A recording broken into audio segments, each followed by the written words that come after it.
Ramazan ayında kurulan sofralar yalnızca yemekle değil niyetle hazırlanır. Aynı masada buluşmak, ezanı birlikte beklemek, paylaşmanın huzuruyla çoğalmak.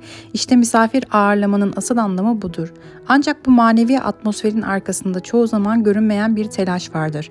Oruçlu bir bedenle alışveriş yapmak, evi toplamak, mutfakta uzun saatler geçirmek ve bunları iftara yetiştirmeye çalışmak ciddi bir enerji gerektirir.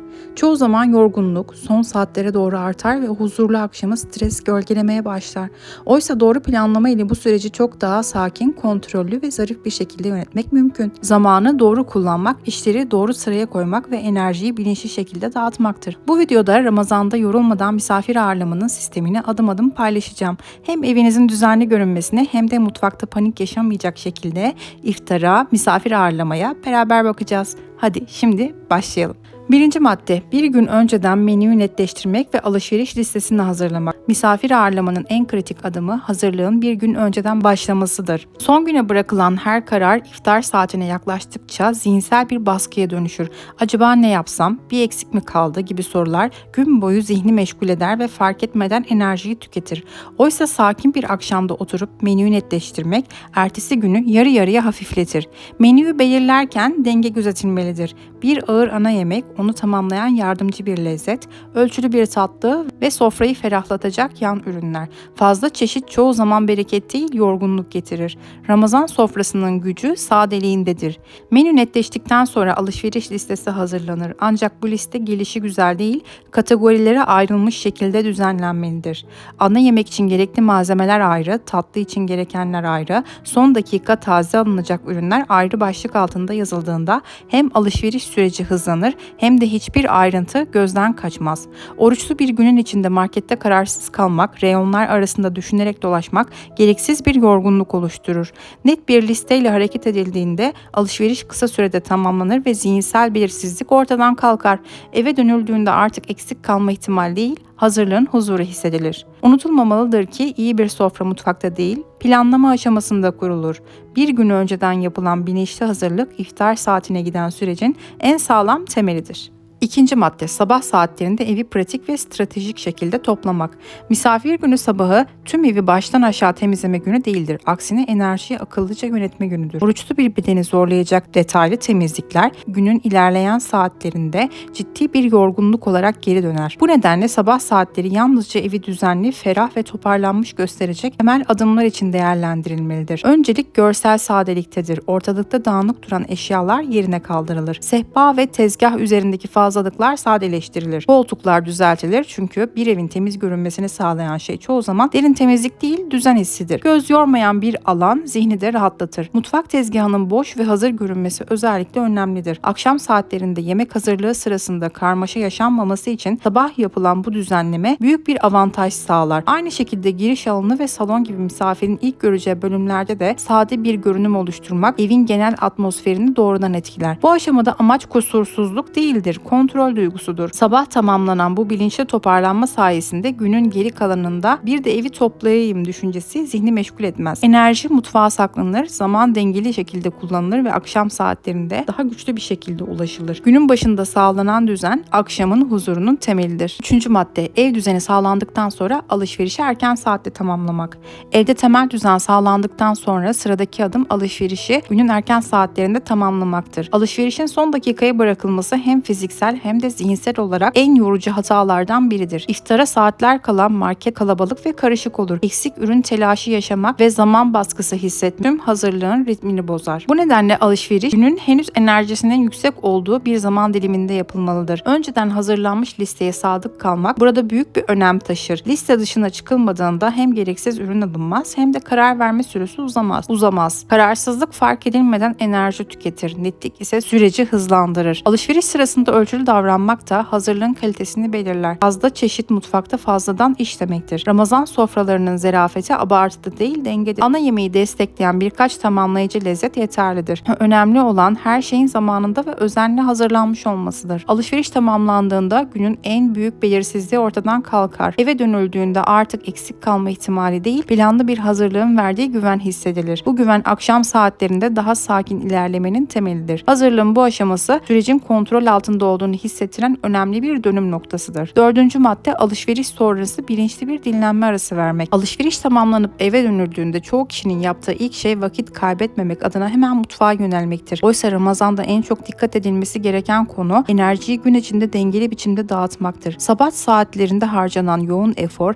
iftara yakın saatlerde ciddi bir yorgunluk olarak geri döner. Bu nedenle alışveriş sonrası bilinçli bir dinlenme arası verilmelidir. Kısa bir mola hazırlığın kalitesini doğrudan etkiler. Ayakları uzatmak, birkaç dakika sessiz kalmak, zihni boşaltmak, bu küçük görünen adım akşam saatlerindeki verimi belirler. Çünkü dinlenmiş bir beden daha hızlı, daha planlı ve daha sakin çalışır. Ramazanda yorgunluk yalnızca fiziksel değil, zihinsel yorgunluk da aynı derece etkilidir. Gün boyunca yapılacakları düşünmek, eksikleri kontrol etmek ve zamanı hesaplamak zihni fark etmeden yorar. Bu yüzden alışveriş sonrası verilen bir mola yalnızca bedeni değil zihni de toparlar. Beşinci madde kısa ve etkili bir son dokunuş temizliği. Dinlenme aralığının ardından sıra evi tazeleyecek kısa ama etkili bir son dokunuşa gelir. Bu aşama detaylı temizlik için değil, ortamın ferahlığını pekiştirmek içindir. Sabah sağlanan düzen korunmuş durumdadır. Şimdi yapılacak olan yalnızca o düzeni daha canlı ve davete hazır bir hale getirmektir. Yüzeylerin hafifçe toz alınır, zemin hızlı bir şekilde süpürülür ve ortam havalandırılır. Bu kadar derin temizlik, cam silme, dolap içi düzenleme gibi yorucu işler günün konusu bile değildir. Çünkü misafir ağırlarken amaç kusursuz bir ev sergilemek değil, huzurlu bir atmosfer oluşturmaktır. Bu kısa temizlik eve tazelik hissi kazandırır. Havadaki ferahlık, salonun düzeni, mutfağın sade görünümü, akşamın atmosferini belirler. Aynı zamanda ev sahibinin zihninde her şey hazır duygusunu güçlendirir. Bu duygu iftara doğru ilerlerken büyük bir rahatlık sağlar. Önemli olan enerjiyi gereksiz ayrıntılarda harcamamaktır. Sade, temiz ve düzenli bir ortam misafir için fazlasıyla yeterlidir.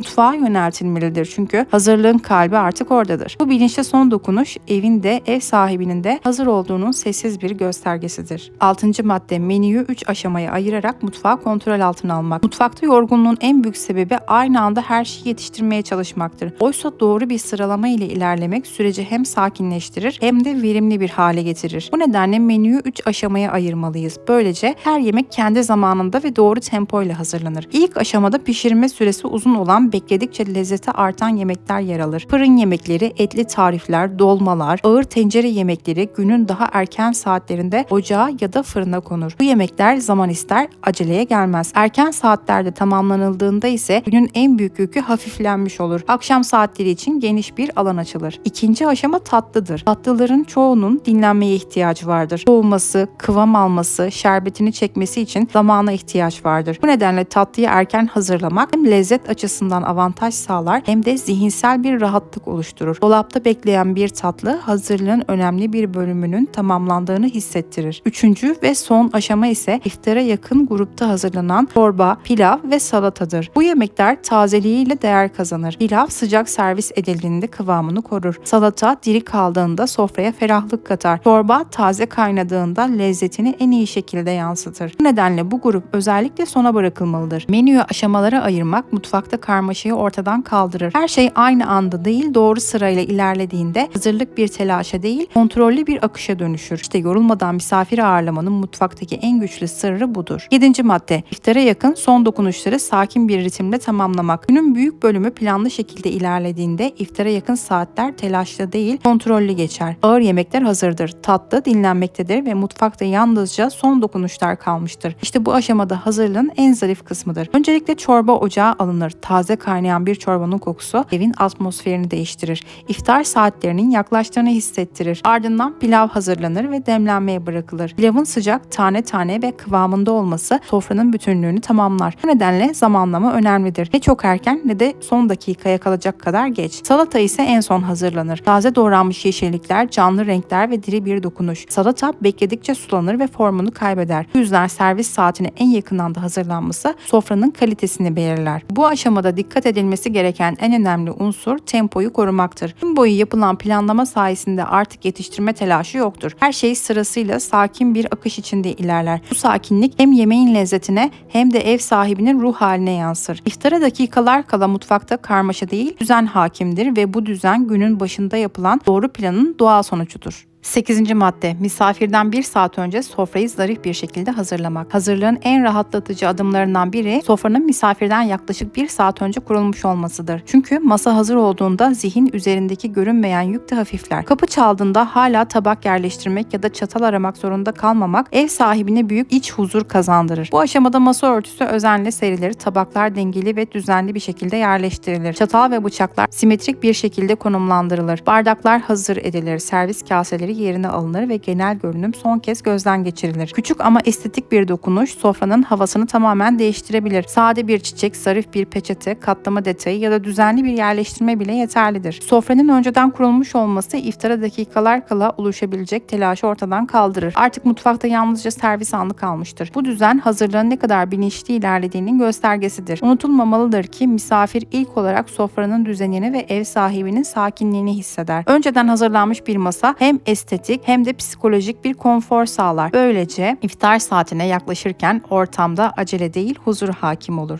Hazırlığın son ve en kıymetli aşaması ev sahibinin kendine zaman ayırmasıdır. Gün boyu planlı bir şekilde ilerleyen bir hazırlığın ardından artık mutfakta koşturmak yerine aynanın karşısında birkaç dakikalık sakin bir hazırlık süreci başlar. Çünkü misafiri karşılayan yalnızca hazırlanan sofra değil, ev sahibinin enerjisidir. Özenle seçilmiş bir kıyafet, hafif bir makyaj, bunlar yalnızca dış görünüşle ilgili değil, aynı zamanda ruh halini de şekillendirir. Kendine ayrılan bu kısa zaman günün yorgunluğunu geride bırakmayı ve akşama bilinçli bir geçiş yapmayı sağlar. Ramazan'da kurulan sofralarda asıl hissedilen şey yemeklerin zenginliği değil, ortamın huzurudur. Yorgun ve telaşlı bir ev sahibi istemeden de olsa bu atmosferi etkiler. Oysa sakin ve hazır, kendinden emin bir karşılama sofraya zarif bir dinginlik katar. Son saat yetiştirme çabasıyla değil, nefes alarak geçirilmelidir. Çünkü doğru planlanmış bir günün sonunda artık her şey yerli yerindedir. Sofra hazır, yemekler hazır ve ev sahibi de hazırdır. İşte Ramazan'da yorulmadan misafir ağırlamanın en büyük sırrı budur. Dengeli bir hazırlıkla akşama huzurla ulaşmak. Ramazan'da misafir ağırlamak aslında bir organizasyon değil, bir niyet meselesidir. Günün başından itibaren doğru planlanan her adım akşam saatine taşınan huzurun temelini oluşturur. Yorgunlukla değil, bilinçli bir akışla ilerleyen bu hazırlık hem sofrayı hem de ev sahibinin ruhunu hafifletir. Unutulmaması gereken en önemli şey şudur: bereket çeşit fazlalığında değil, denge ve huzurdadır. Planlı bir alışveriş, sabah yapılan sade bir düzen, doğru sırayla ilerleyen bir mutfak hazırlığı ve son saatte kendine ayrılan kısa bir zaman. Tüm bunlar bir araya geldiğinde iftar yalnızca bir yemek saati olmaktan çıkar, gerçek bir paylaşım alanına dönüşür. Kapı çaldığında telaş değil, sükunet hissediliyorsa, sofra hazırlanırken yorgunluk değil, memnuniyet varsa işte o gün doğru yönetilmiş demektir. Ramazan'ın ruhuna yakışan tam da budur. Sade, zarif, huzurlu bir akşam. Eğer bu video size ilham verdiyse, Ramazan boyunca hazırlık sürecini daha huzurlu ve planlı geçirmek istiyorsanız kanala abone olmayı unutmayın. Yepyeni videolarda görüşmek üzere. Hoşçakalın.